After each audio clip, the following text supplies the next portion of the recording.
Hi everyone, welcome to campus X. इस वीडियो सीरीज में हम लोग देखने वाले हैं how can we implement threading and multi processing in Python. आज के वीडियो में हम लोग सीखेंगे what is threading, how can you use threading, where it is used, how can you implement that in Python, और फिर लास्ट में हम लोग देखेंगे सम थ्रेडिंग सिंक्रोनाइजेशन। ठीक है, so let's get started. So what is threading? Normally when we write programs, we tend to use only one thread. Every process has a single thread running, which is called the main thread. What it does, it runs your code sequentially. Now if you have some code which you want to run concurrently or simultaneously with some piece of code, then you have to use multi-threading. What are threads? Threads are theoretically basic unit of CPU utilization. Now a single process can have multiple threads running, so multiple codes running at the same time, but all the threads share that process's code, data, files, मतलब variables share करते हैं, but every thread has different register and a separate stack of their own. Now let's see why would we need a multi-threaded process. एक example देखते हैं. So for example, let's say you have to run an application. Have you ever wondered how this application screen is kept alive? So normally what everyone uses is, let's say, a function display screen which shows a static image for a time period, let's say 1 millisecond, and then the screen goes away. Now when you apply this function in a while loop, this display screen function shows multiple images in a very short period of time. It almost seems to us that the application is running, whereas it's just multiple images staying for a period of time and then going away. Now imagine what happens if you introduce a heavy operation inside this while loop. You guessed it right, you will have a screen flicker, because this heavy operation needs to be completed before the display screen function runs and shows your screen. So every time this loop runs, you will have a screen flicker, which is not a good user experience. In fact, it is the worst of the user experiences. So let's say we have a network call here. Let's say I have an image URL and I am storing the image in a variable, and this display screen, I am passing that image to this function and it shows the image inside here. So whenever this loop runs, it always calls a network request. Now network request can take up to 1 second, so your screen will just pop up after every second, which is not a good user experience. Now how can we use multi-threading to solve this issue? We change the structure a little bit. Let's say we have a global variable image. Now before executing this function display screen, before going to this while loop, we start another thread. Inside that another thread, inside a while loop, we just pass in the network request. We just do the network request using the image URL and we store the image in this image global variable. Now since all the threads of a process share the process's variables, it can actually this thread can actually use this image variable. Now the display screen, whenever the image is filled, is not null. The image display screen can just display the image whenever it's available. So this way you are running concurrently multiple pieces of code. Now another example where multi-threading could be used is in servers. Now server can service multiple requests in different threads, but I said that threads run concurrently. That is actually not true. Let's say we have 4 threads and this is the CPU execution. The CPU continuously switches between threads. So here in this diagram, the CPU executes a bit of thread 1, then goes to thread 2 and executes a bit of thread 2, then goes to thread 3, then thread 1, and so on. So at a point of time, the CPU is executing only one thread, but since it switches between different threads, it gives us the effect of concurrency. Now let's go and see how we can implement this threading in Python. So here I am at PyCharm. So let's say I have a function called something. It does something. Okay. For now, let us just mimic this function by sleeping for 1 second. Actually, this sleep function is not available. So from time, I have to import this sleep function. And also I will import the time function. So I have a function which sleeps for 1 second. This is just mimicking some heavy operation. So let's say before doing anything with this function, let us just note the start time here, and we'll do something here. Do something with this function. Do something, and let us just store the end time, okay, after doing something, and then I can just print out that the main thread ended in some seconds, which is actually, let's make it an f string, not an s string. End time minus start time, seconds. And in here, let's say I am running this function something for 2 times. So how much time will this main thread take? So if I go and run this function, so you can see that the main thread took 2 seconds, because each something function takes 1 second. It just sleeps for 1 second. To understand better, let's give it a print statement that going to sleep, to understand exactly when our function is going to sleep. And let's say when it wakes up, it just writes woken up. Now if we run the something function, it says it goes to sleep, it wakes up, and then the second function goes to sleep, and so on. Now let's say I have to execute this function 10 times. So let me make a for loop for in range 10. This actually is a throwaway variable, and I run the something. So it will run sequentially, and it will take almost 10 seconds to run. Okay, so the main thread ended in 10 seconds and it actually ran for 10 times. Now what if we could use threading to execute this something function 10 times? Let's say to identify this function, which function is running, I have an id variable which prints out, let's say we print it when it goes to sleep and when it wakes up, to understand which function went to sleep and came back from sleep. To implement the feature of threading, we have to import threading first, the threading module in Python. To create a thread, we just write threading.thread. Inside this, we have to pass a target function. Target is the function reference that we want to run in a different thread. So here we pass the something. Do not run this function now, just pass the reference, the name of the function. Okay, now when you have to pass arguments to this function, you pass it in the args variable as a list. So let's say the id of this function will be 0. Okay, now we have just only created the thread. Then we write t1.start. Let's see what happens when we run this code. Okay, so what happened here? First, the main thread created this thread and started this function on that thread. So it prints going to sleep and it just prints the id. And then it says main thread ended, and then it says woken up. So what actually happened here, that the main thread, it started the other thread and continued its execution, and the script finished. This background thread kept running. It was just sleeping for 1 second. When it woke up, it just printed woken up. Now, I would like a feature where the main thread ends after its children thread are dead. So for this, we have a function called join. When we run t1.join, the main thread will wait for t1 to complete its execution, and then the main thread will end.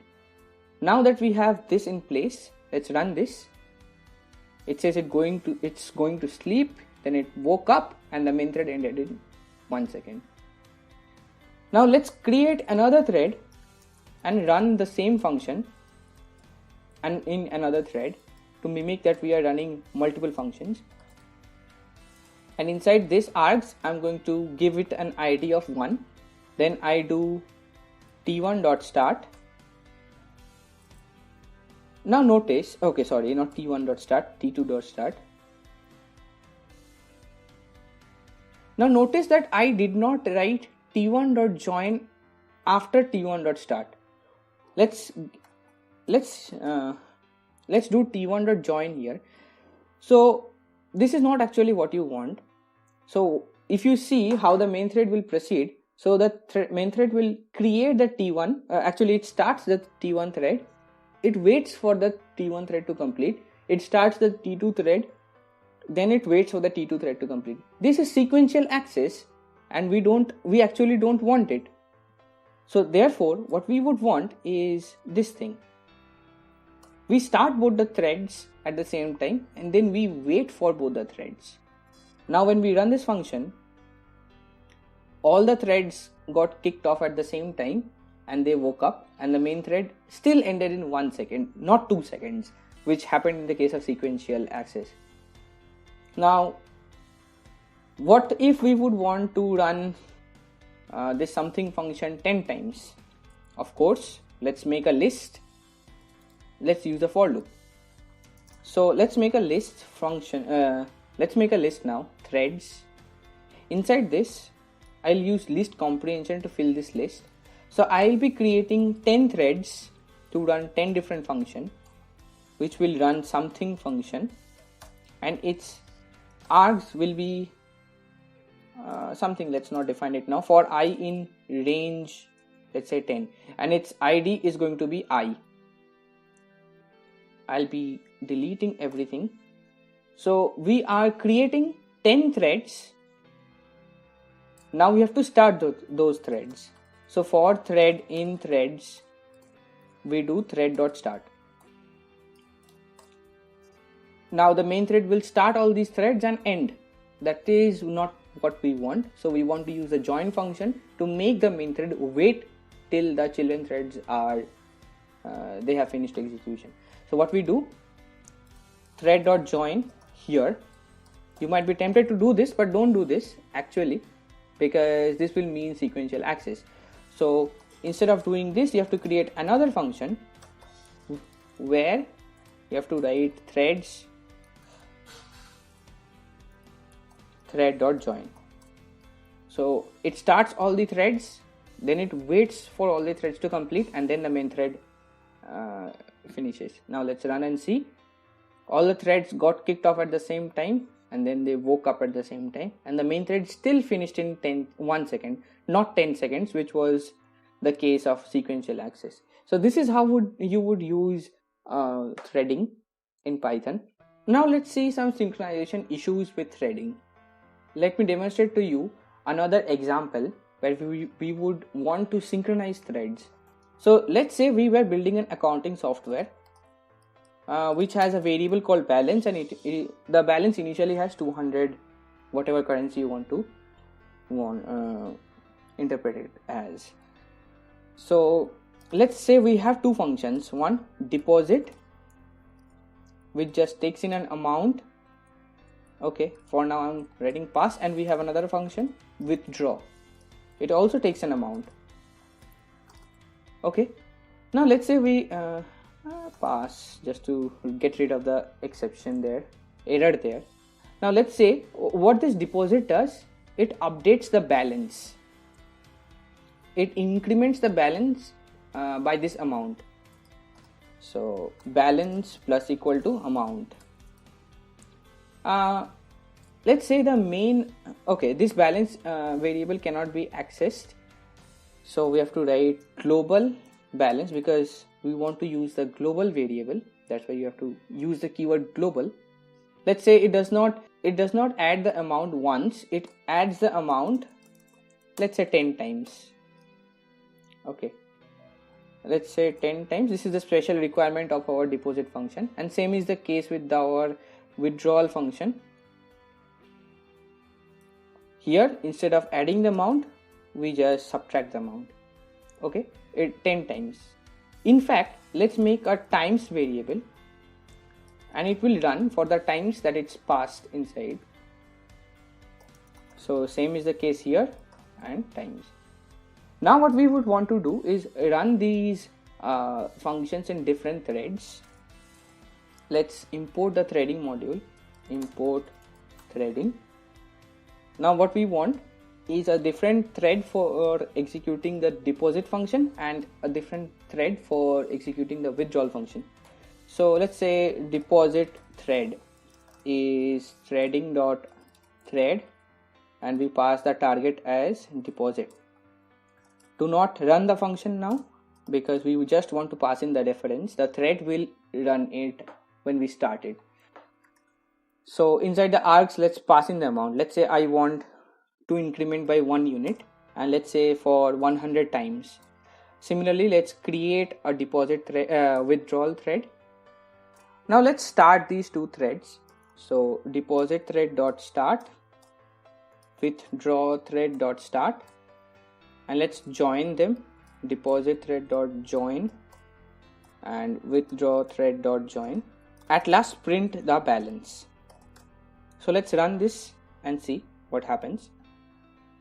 So what would you expect? I am incrementing this 200 100 times by 1, and in another thread I am decrementing this 200 by 100 times. So what will be the ultimate amount? It is going to be 200, which is correct here.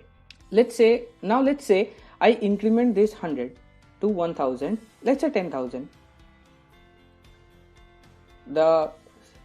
It still remains 200. Now let's increment this to 1 lakh. Okay. Now when we run this, it actually has changed. Why is it so? Now when we change it again to let's say 10 lakhs, it's not 200 anymore. So what is happening over here? So when these functions run in different threads, they are updating the balance in different threads. Though it is a global variable, two balance updates can come at the same time and the system will process only one request at a time. So sometimes the balance amount gets added while the negative does not get subtracted because both the requests comes at the same time while the system executes only one. So we need something like a lock which would lock this balance amount when it's updating and allow only one thread to update this balance at a time. So for this we are going to use lock. So we first make a object of the lock class using this threading.lock class. Now what we want, let's say I will pass the locks to these functions. Okay, and let's say here too that I am passing this lock as argument. I'm passing this lock object as arguments to this deposit function and withdraw function. Now we have to acquire the lock before the balance gets updated. So we write lock.acquire, lock.acquire, and when the balance got updated, we do lock.release. Okay, and same is the case with with withdrawal. We do lock.acquire and lock.release. Now what happens is this is called the critical section actually.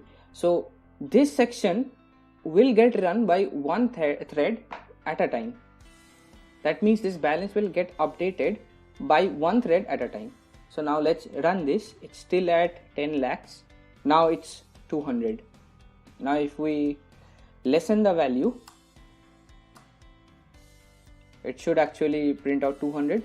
And there we go. That's a thread synchronization that we were talking about. Now creating threads in this fashion has become old. The new way of creating threads is using thread pool executors. We are going to see what they are in the next video.